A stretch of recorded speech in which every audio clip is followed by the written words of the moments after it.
Morning. How is everyone? Welcome, welcome, welcome.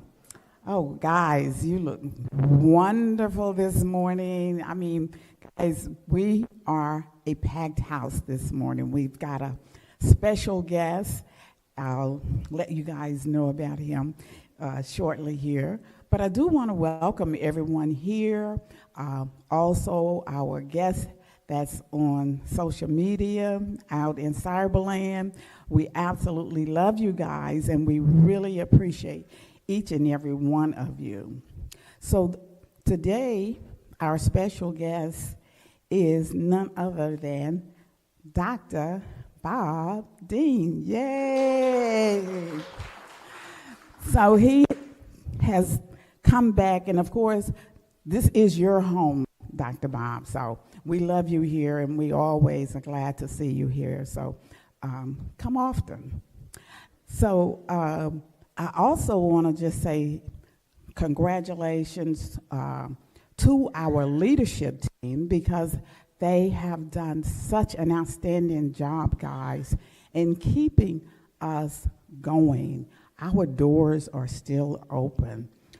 Going on 2 years, so that's quite an accomplishment. This is June the 1st, so that's like almost half the year is gone. So this, again, is quite an accomplishment.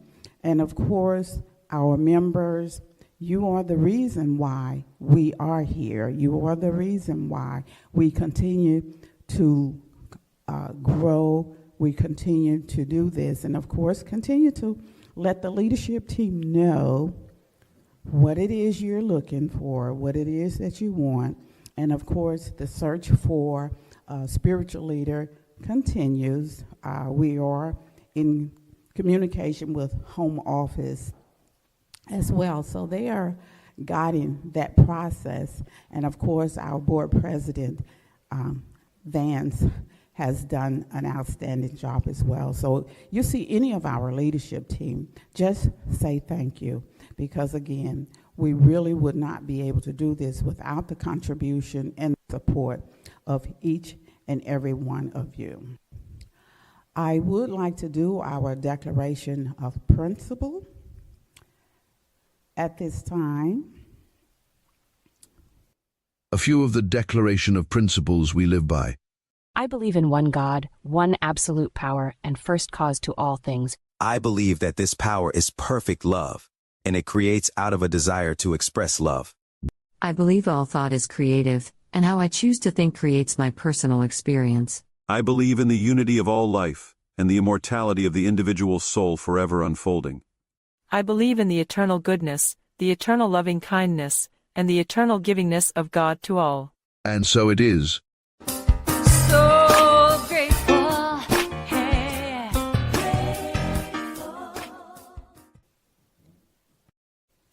And so it is, guys. So as some of you guys know, I am a life coach, and during these sessions, you're getting insights from people. You know, you're talking, and of course, it ain't just the one, it's actually all of us. So a few questions I'd like to just share with you that did come up, like, what is it that keeps us from enjoying ourselves? Have we attached ourselves to our past, to the illusions that we have made real, to the shadows that are from our past? Have we found comfort in these shadows, in these illusions? And of course, this comfort has not just weighed us down, but of course, made us a victim.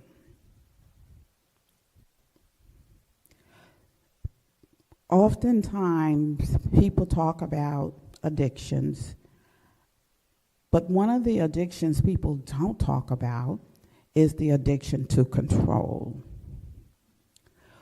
When there is that addiction, Again, it's an illusion simply because the universe is in control of all things. Intellectually, we say that. Intellectually, we know that. But that is not often the experience in our personal lives. So we turn to the universe for the answers. Universe, in and of itself, is in a constant state of correction. It is reinventing itself, making itself better and better. So if we focus on the universal system and we place our attention on the universe, then we too can have a better experience in our personal life.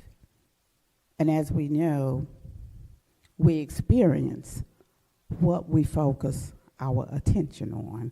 For an example, if we're looking at a baby, we see a baby, it's just an instant smile, it's just an instant joy, it's just an instant feeling of goodness. Rarely will that not be the case without thinking. So my question, are we focusing on the past images of ourselves, on the illusions that we have created and told ourselves this is our reality? The shadows, are they driving us? And have we made ourselves victims of our own internal thoughts? And now we blame others for an internal experience that we are having. Or do we focus on the reality of the present moment, which is the universe in and of itself, where there is freedom, where there is contentment? The choice is ours. So I want to do a quick meditation. The meditation will be on the present moment. So if you guys would just join with me, gather yourselves, gather your spirit, gather your thoughts, and know that in this present moment is everything, all things. There is but the one universe, the one magnificent universe in and of itself. And I, being one with this magnificent, am also a manifestation of the oneness, a manifestations of this presence, a manifestations of this goodness. And it is within this knowing I can share the universal energy, universal oneness, the universal love, the universal support, the universal healing, simply because I am open and receptive to this greatness, to this oneness. It is this knowledge of the universe in and of itself I give thanks for, and it's working, and so it is. That was absolutely beautiful, and so it is, and so it is. So the song was, I See the Beauty in You. And as all the images was coming up, I was seeing everybody that's here reflected in that song. And of course, all on our social media, cybersecurity. The energy, again, is just a oneness of the energy. So I'm absolutely having a great time. So today, guys, I don't want to say a special guest because he is like one of us, but we do have in our midst Dr. Bob Deen. With decades of experience in ministry and ministerial education, Reverend Dr. Bob Deen has dedicated his life to serving others. He has a multifaceted background in religious education, pastoral counseling, and professional leadership. Ordained as a religious science minister, He has served as president of the Holmes Institute from 2015 to 2018, manager of professional education 2013 to 2018 for the Centers for Spiritual Living, and our senior minister here at the Center for Spiritual Living, Midtown. So I bring to you guys the outstanding and esteemed Reverend Dr. Bob Deen. Thank you. Thank you, thank you. Okay. Wow. Okay, I'll give it a second for the sound to settle down. Hey everybody, it's so good to be here. It's good to see you. I'm looking for places for stuff. There we go. Wow. It does feel really, really good to be back. When she said during the announcement almost 2 years, it's like, no, I hadn't been gone that long. Yeah, I have. And I am thrilled. It is a testament to all of you and a testament to the reality and truth of this teaching that you're here doing this. Because it's not dependent on one person. It wasn't dependent on me. It's not dependent on my predecessors. It won't be dependent on the people that come after me. It is a perpetual truth that cannot be shut down. It will pop up in one way or another through different methods and systems as long as there are people willing to think. So I'm glad to be back. It's, like I said, it's kind of an interesting moment. I'm just going to jump right in. So that's enough of that. Some people have been asking if I've been traveling. Yes, I'm traveling. Since January, I've been speaking twice a month in Bellingham, Washington, a beautiful, beautiful city where it rains a lot.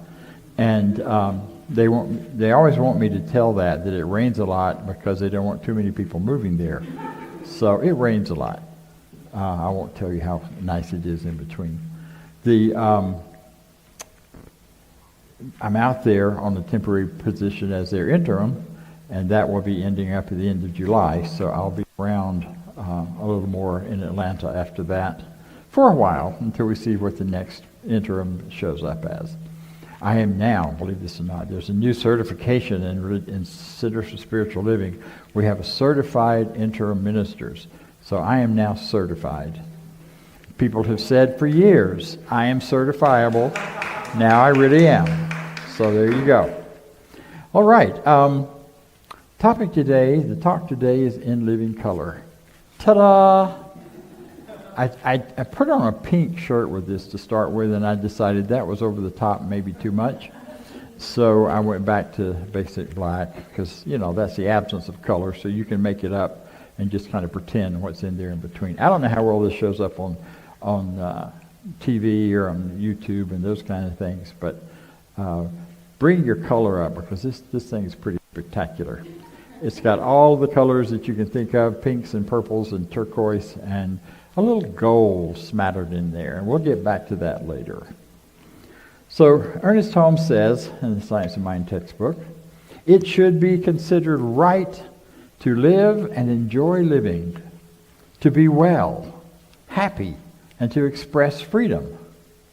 It is to be in accord with divine law and divine wisdom. Freedom,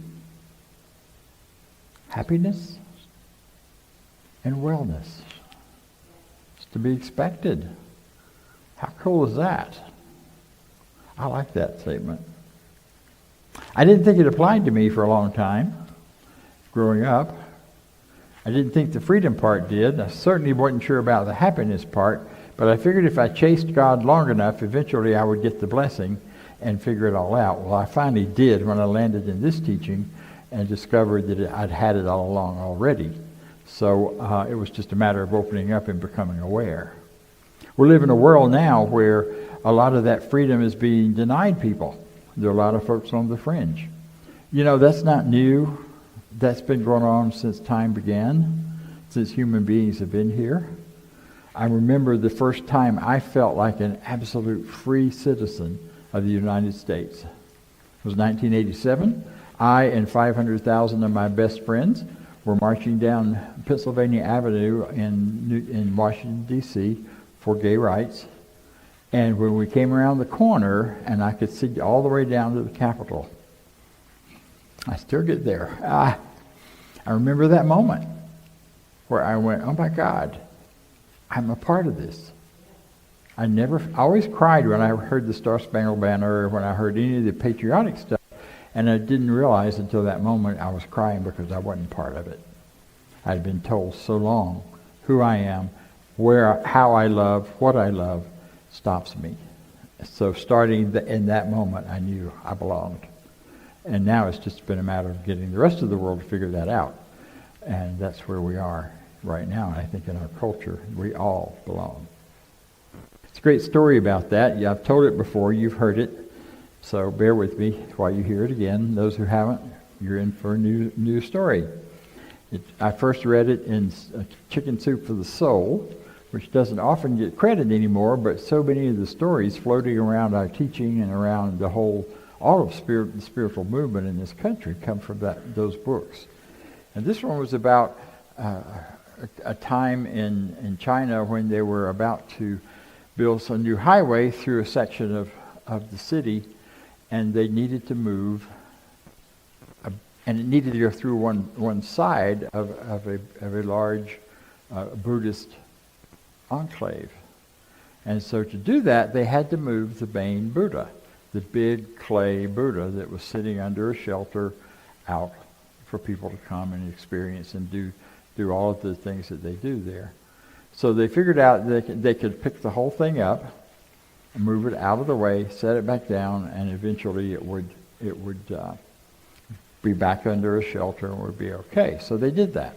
And they got cranes underneath it, they lifted it up, they moved it several hundred feet over to the new location, they set it down, and when they set it down kind of hard, and they noticed there were some cracks in this clay, in this great piece of artwork and piece of sacred work. It had been there for hundreds of years. So when they saw that, they realized the rains were coming. It was monsoons coming soon, so they covered it over with tarps to protect it from the rain until they could build a shelter over it. And they left it, and sure enough, that night the rains came, and the rains kept raining and raining and raining. And one of the monks decided to go check on it. So he went out and looking under the tarp, and everything looked okay, and he's shining a flashlight under there. This happened in the 50s, 1950s, shining a light there, and it was just about to be done and wrap it all back up whenever he saw a little shiny glint of some sort.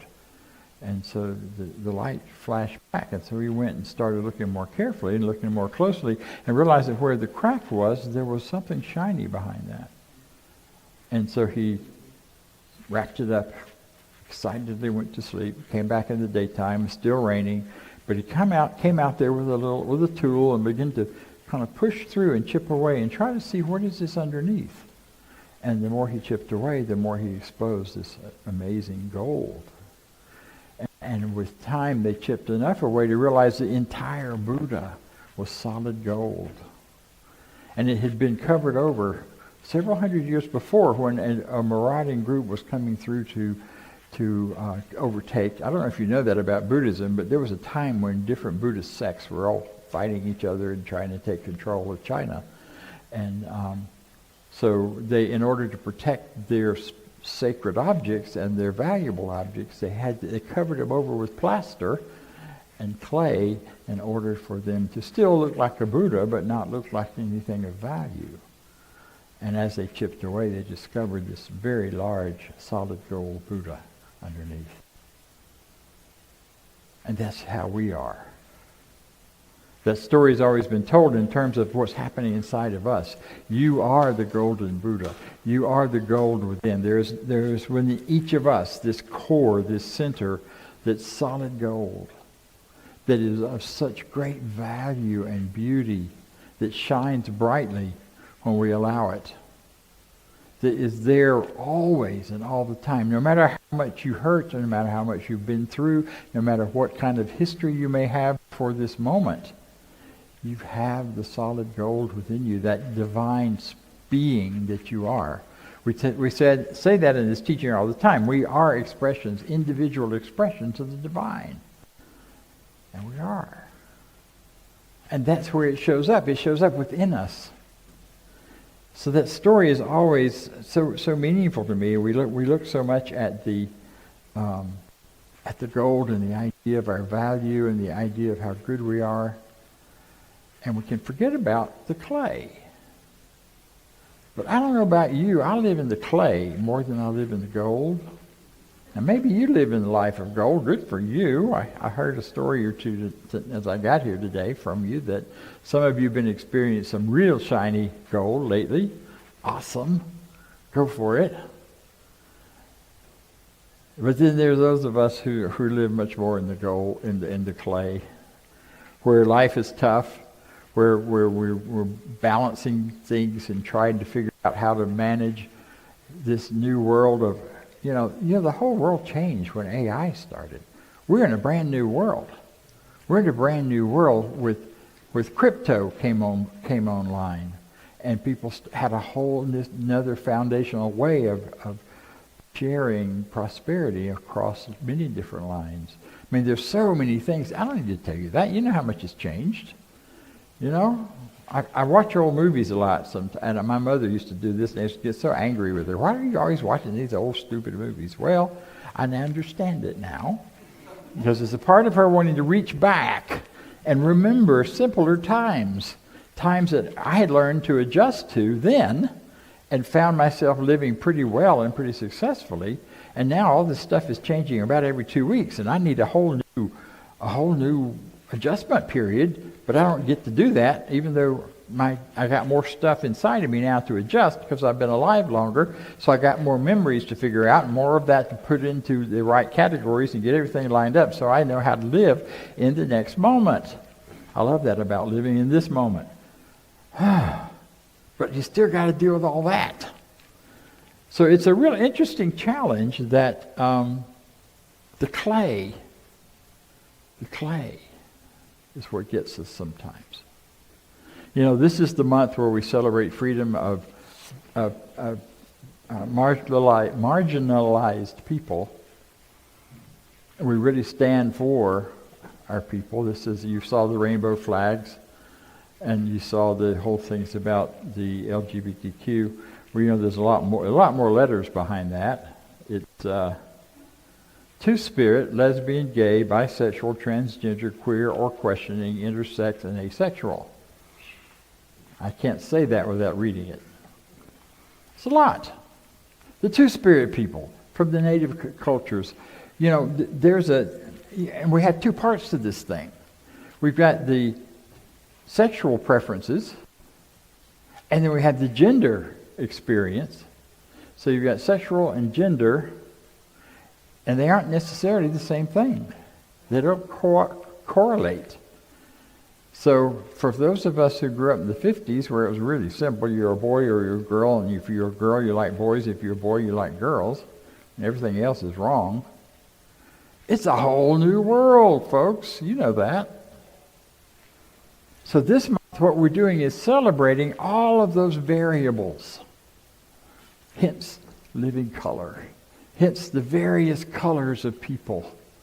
We have all of these different ways of expressing and being and knowing and being ourselves. And it's thrilling and exciting. To not be that would be like having a garden with one color in it. You know? The joy is we live in a world now where we are willing and able to listen more to our natural beingness, to our physical selves, to our psychological selves, and allow people the freedom to discover who they are in whatever framework that is. Did you know that Inuits, the folks that live way up north where there's ice and snow everywhere, they had 44 different genders in their culture. I can't figure out how you even name 44 things, but they did, and it was very much a part of their everyday culture. You know, we're struggling with the ones that are showing up right now. And in our young people, I still work in the teen camps. In fact, I just came back from training advisors 2 weeks ago. And we are grappling with this because our youngsters are showing us the way with this. And we oldsters get to decide and find ways to relate and learn different pronouns or no pronouns or the right pronouns for the right situation. Fortunately, most of the folks in that world are very forgiving, especially for old farts like me, who just can't always get it right. He, she, they, them, and on it goes. And yet we honor this version of what this teaching says, and that is that it should be considered right to live and enjoy living, to be well, happy, and express freedom. And I would say for all. Ernest Holmes says, and we have in our promises and in our declaration of principle, the time will come when all discord will cease. So here we are, grappling with all of that and all of the change that's going on. And it's no wonder that there's chaos going on around us.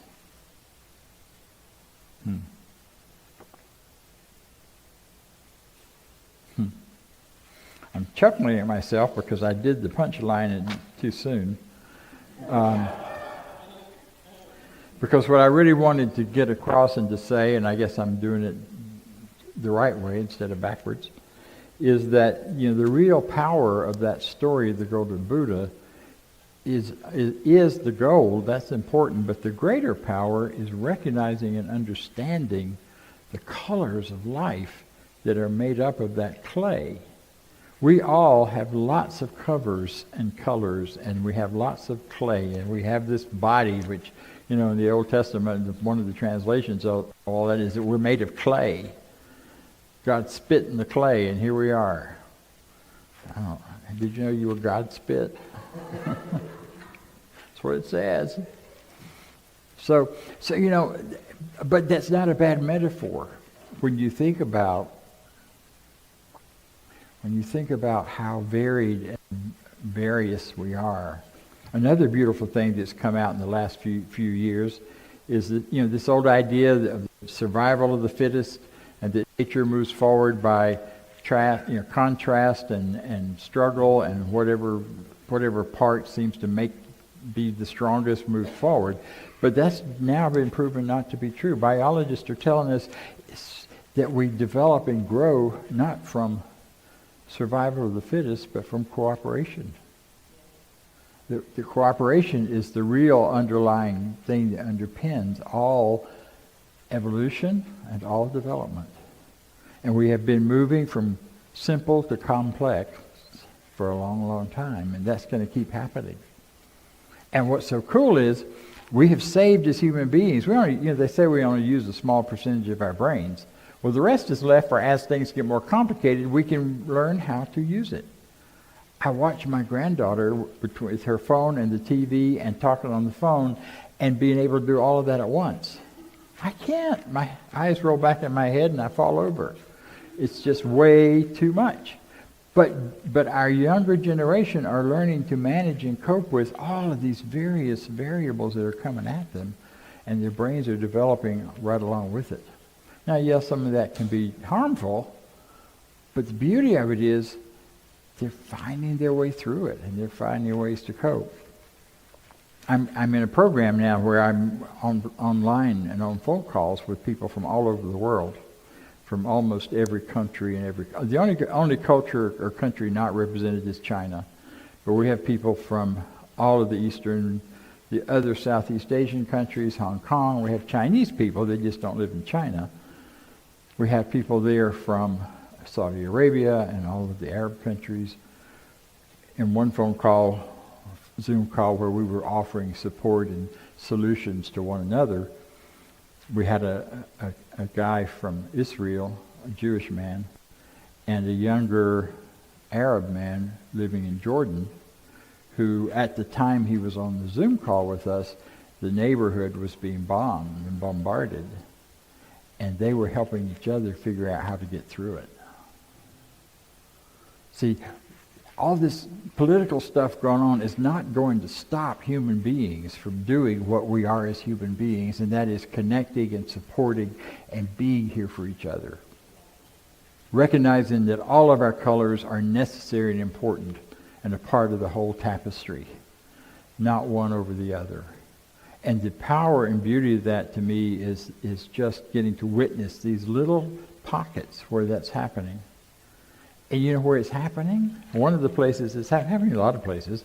There's a football league in Israel that is made up of Arabs and Jews, but it's not Arabs versus Jews. Every team is mixed from both cultures, and they play each other and ball. Some kind of Australian football, which I don't even begin to understand. But anyway, think about that, you know? We hear all the bad news. If you listen to the news at all, you hear the bad news, you hear the scary news, because scaring us makes us click and want to watch more, right? Making us mad, it really makes us want to watch more. So the news is designed to do that, to pull us back, to click again and again and again, instead of finding out what really is going on underneath, behind all that stuff. And there are places to find that and to look for it. One of the things about this time of year, we're celebrating freedom this month. I'm a little scattered, just live with it. One of the things about being a little about this month is that not only is this the Freedom Month for marginalized people, this is a time just like at Christmas time. You know, at Christmas time is what started all of those holidays was the winter solstice. And all of the holidays around that time have to do with roots in the solstice. The same thing now. We're headed up to summer solstice. And as we go into this, there are celebrations of all kinds all over the world.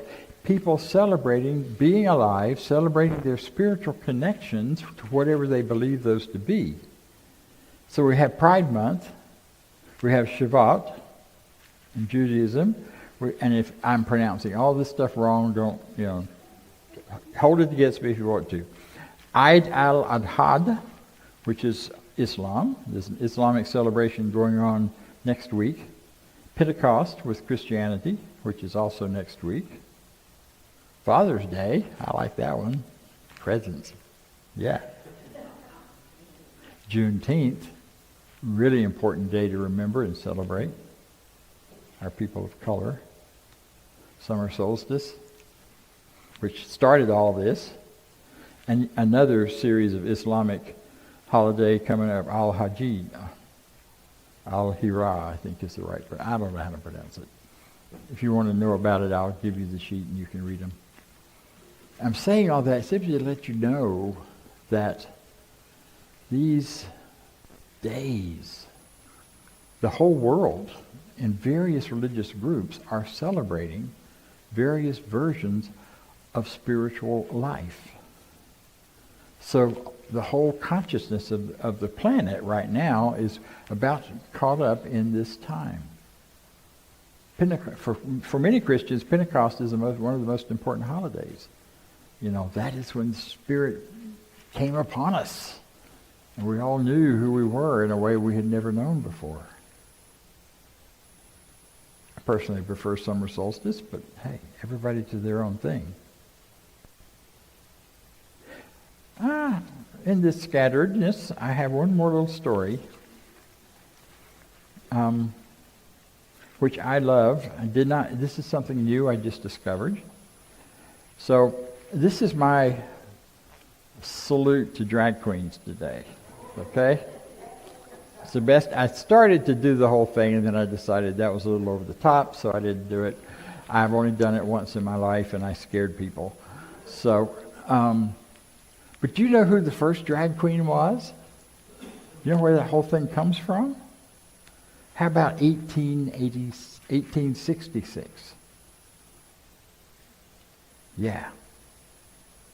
A person called William Dorsey Swan, who was the first known drag queen. He was a freed slave, or she. I don't know what pronouns they used then. Think about when that was. The queen came from, they did a pageant where they crowned the most well-dressed or prettiest one, or whatever their criteria was. So queen came from that.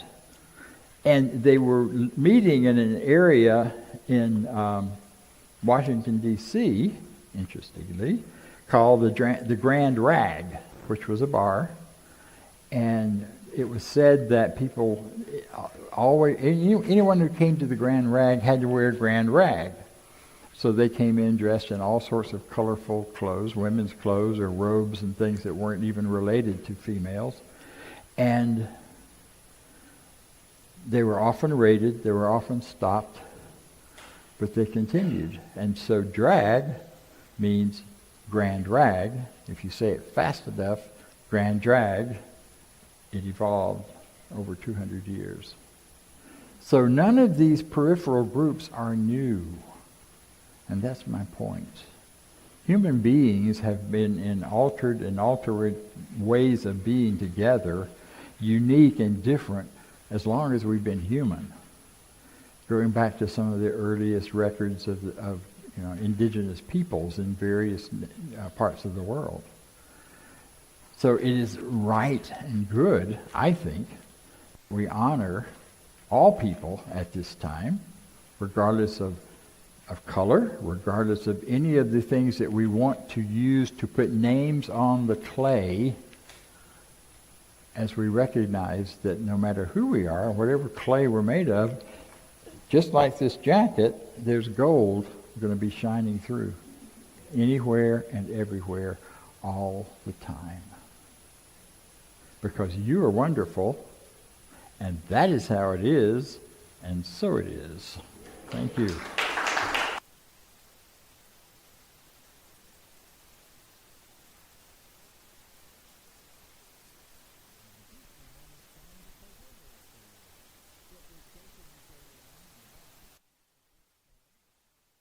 Good, Dr. Bob. All right, comment. All right, sorry about that. He is the greeter par excellence, as he was greeting people and in the driveway as they were coming in, because that's where he greeted me. So thank you, Vance. You're welcome. You're welcome. All right. Thank you, Dr. Bob. Awesome talk this morning. All right. So I'm going to do the new minister Sacred Covenant easy prayer, and then I'm going to bring Lynn up. So, there is only one life. This life is good. This life is God. This life is my life now. And knowing that I am one with this life that is God, I therefore know that I am one with all of its blessed expressions, which includes the presence of a new minister for my beloved spiritual community. Because I know that the highest purpose of my new minister is to express Spirit, I therefore know that my new minister is a revelation of Spirit as principle. I further know that my new minister is the fulfillment of all that which has been promised by God. For it is written, principle is not bound by precedent. It operates according to law and is always available to those who are willing to align themselves with it. As I stand in agreement with my beloved community, I see my new minister before me as inspiring spiritual oneness through wisdom, love, and authenticity.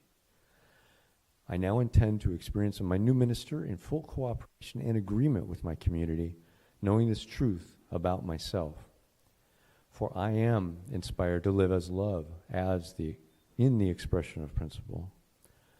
I am awakening the wisdom within me by clearly communicating the principles of universal truth. I am a conduit of divine love, wisdom, and healing energy, recognizing the inherent wholeness within all beings. I am offering teachings, classes, and mystical studies grounded in spiritual principles to cultivate inner wisdom, personal transformation, and empowered living.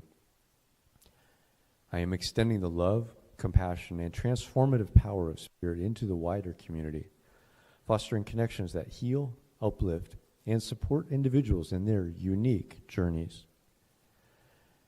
As I now accept the highest expression of a new minister into my life, I know that they will be revealed in a way that will express Spirit and serve the highest and greatest good of all who are touched by their presence.